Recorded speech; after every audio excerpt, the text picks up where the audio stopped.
जय हिंद दोस्तों। आइए, स्वागत है आप सभी का अपने YouTube channel Shoaib sir academy में। आइए आज 13 अगस्त के मुख्य समाचार और परीक्षा उपयोगी तथ्यों को देखेंगे। आप सभी के लिए आज का सुविचार लाइन जो है, लहरों से डरकर नौका पार नहीं होती, कोशिश करने वालों की कभी हार नहीं होती। कोशिश करने वालों की कभी हार नहीं होती। ये लाइन दिमाग में बैठा लीजिए। आइए देखते हैं अपनी अगली स्लाइड पे पहली खबर, जिसमें हम देखेंगे 13 अगस्त इतिहास के पन्नों में आज का महत्वपूर्ण दिन। यानी कि जो आज का 13 अगस्त है, इसमें क्या क्या महत्वपूर्ण घटनाएं हुई। सबसे पहला जो है देखते हैं, विश्व अंगदान दिवस, वर्ल्ड ऑर्गन डोनेशन डे। अंगदान के प्रति जागरूकता फैलाने और मृत्यु के बाद जीवन दान देने के महत्व को समझाने के लिए प्रतिवर्ष 13 अगस्त को यह दिवस मनाया जाता है। दूसरा क्या है, अंतर्राष्ट्रीय वाम हस्त दिवस, इंटरनेशनल लेफ्ट हैंडर्स डे। यानी कि 13 अगस्त को यह भी मनाया जाता है।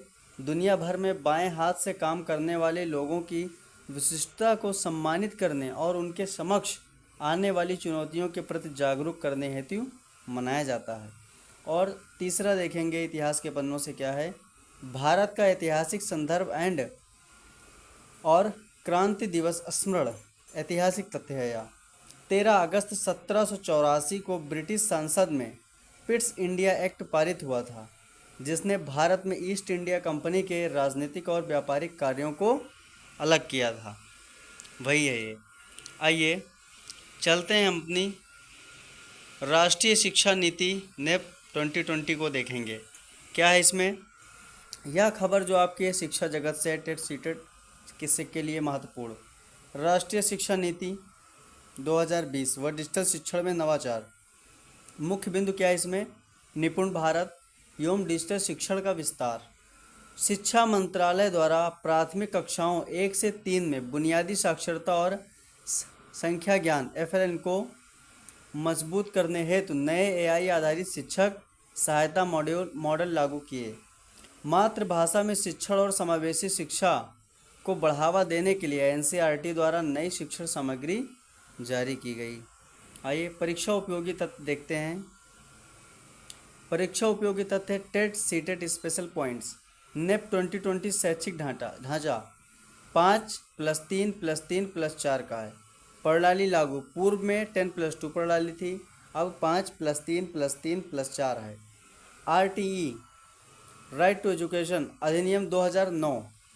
क्या, RTE अधिनियम 2009 6 से 14 वर्ष के बच्चों के लिए मुफ्त एवं अनिवार्य शिक्षा अनुच्छेद 21A से दिया गया, याद रखिएगा, यह पेपर में आता है। वर्तमान केंद्रीय शिक्षा मंत्री श्री धर्मेंद्र प्रधान जी नहीं है, अब ये गलती से लिखा है, ठीक है। वर्तमान केंद्रीय शिक्षा मंत्री जी प्रहलाद जोशी जी हैं। शोएब सर एकेडमी बने रहें, एजुकेशनल करंट अफेयर्स आप देखते रहें। चैनल को लाइक सब्सक्राइब शेयर ज़रूर करें और PDF प्राप्त करने के लिए टेलीग्राम को ज़रूर ज्वाइन करें। आइए हम यहाँ पर खबर देखेंगे, रक्षा क्षेत्र में आत्मनिर्भरता, स्वदेशी रक्षा प्रणालियों का सफल परीक्षण। मुख्य बिंदु, मेक इन इंडिया रक्षा निर्यात में भारी वृद्धि। रक्षा अनुसंधान एवं विकास संगठन DRDO ने अत्याधुनिक रक्षा मिसाइल प्रणाली और नई पीढ़ी के ड्रोन रोधी प्रणाली का सफल परीक्षण किया है। भारत ने चालू वित्त वर्ष में रक्षा निर्यात 21,000 करोड़ से अधिक का ऐतिहासिक आंकड़ा पार किया है। बड़ी अच्छी बात है ये। आइए परीक्षा उपयोगी तथ्य यहाँ पर भी देख लेते हैं।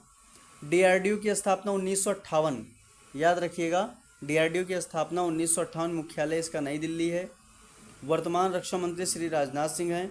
ब्रह्मोस भारत DRDO एवं रूस NPOM का संयुक्त उद्यम मिसाइल प्रोजेक्ट है, ठीक है।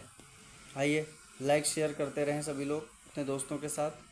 आइए इसमें हम देखेंगे इसरो का गगनयान मिशन, अंतरिक्ष उड़ान सुरक्षा का बड़ा कदम। मुख्य बिंदु, भारत का प्रथम मानवयुक्त अंतरिक्ष मिशन। भारतीय अंतरिक्ष अनुसंधान संगठन इसरो ने गगनयान मिशन हेतु क्रू मॉड्यूल एवं एस्केप सिस्टम का महत्वपूर्ण चरण सफलतापूर्वक पूरा किया है। गगनयान का उद्देश्य 3 सदस्यीय चालक दल को 400 किलोमीटर की कक्षा में भेजकर सुरक्षित पृथ्वी पर वापस लाना है। आइए देखते हैं परीक्षा उपयोगी तथ्य भी देख लेते हैं इसमें। परीक्षा उपयोगी तथ्य क्या है? इसरो की स्थापना 15 अगस्त 1969 को होती है। मुख्यालय इसका बेंगलुरु है। संस्थापक कौन है? डॉक्टर विक्रम साराभाई।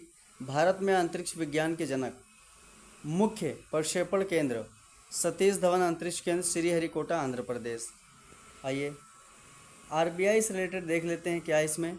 आरबीआई मौद्रिक नीति समिति की समीक्षा, आर्थिक स्थिरता पर जोर। मुख्य बिंदु क्या है इसके? आर्थिक वृद्धि एवं मुद्रास्फीति नियंत्रण। भारतीय रिजर्व बैंक ऑफ इंडिया की मौद्रिक नीति समिति एमपीसी ने रेपो रेट को स्थिर रखते हुए देश की जीडीपी वृद्धि में दर 7% रहने का अनुमान बरकरार रखा है। डिजिटल बैंकिंग और यूपीआई के अंतर्राष्ट्रीय विस्तार नए वैश्विक समझौते पर सहमति व्यक्त की गई है। आइए परीक्षा संबंधी देखते हैं थोड़ा सा इम्पोर्टेंट। आरबीआई की स्थापना 1 अप्रैल 1935 हिल्टन यंग आयोग की सिफारिश पर, 1 अप्रैल 1935। आरबीआई का राष्ट्रीयकरण कब हुआ? 1 जनवरी 1949। मुख्यालय इसका मुंबई है। प्रथम भारतीय गवर्नर कौन थे? सर सीडी देशमुख, याद रखिएगा, पूछा जा सकता है। आइए अंतर्राष्ट्रीय खेल प्रतियोगिताओं में भारतीय एथलीटों की ऐतिहासिक सफलता। मुख्य बिंदु वैश्विक मंच पर तिरंगे की शान। विश्व चैंपियनशिप और अंतर्राष्ट्रीय एथलेटिक्स स्पर्धा में भारतीय एथलीटों ने स्वर्ण एवं रजत पदक जीतकर भारत का नाम रोशन किया। निशानेबाजी, शूटिंग और कुश्ती में युवा भारतीय खिलाड़ियों ने नए कीर्तिमान स्थापित किए। परीक्षा संबंधी मेजर ध्यानचंद खेल रत्न पुरस्कार भारत का सर्वोच्च खेल सम्मान है। मेजर ध्यानचंद खेल रत्न पुरस्कार। द्रोणाचार्य पुरस्कार उत्कृष्ट खेल प्रशिक्षकों कोच को दिया जाता है। द्रोणाचार्य पुरस्कार। राष्ट्रीय खेल दिवस कब मनाया? प्रतिवर्ष 29 अगस्त। मेजर ध्यानचंद जी की जयंती पर 29 अगस्त को मनाया जाता है राष्ट्रीय खेल दिवस, याद रखिएगा आप सभी लोग। यहाँ पर आपके लिए आज का महत्वपूर्ण अभ्यास प्रश्न दिया गया है जो आपको कमेंट बॉक्स में बताना है। प्रतिवर्ष 13 अगस्त को विश्व भर में कौन सा महत्वपूर्ण स्वास्थ्य जागरूकता दिवस मनाया जाता है? विश्व जल दिवस, विश्व अंगदान दिवस, विश्व स्वास्थ्य दिवस और विश्व पर्यावरण दिवस। कमेंट बॉक्स में उत्तर ज़रूर करें और आप सभी अपने यूट्यूब चैनल को शेयर करें, सब्सक्राइब करें। पीडीएफ प्राप्त करने के लिए हमारे टेलीग्राम चैनल से जुड़ें और दोस्तों के साथ शेयर करें। सब्सक्राइब करके बेल आइकन दबाएं। धन्यवाद।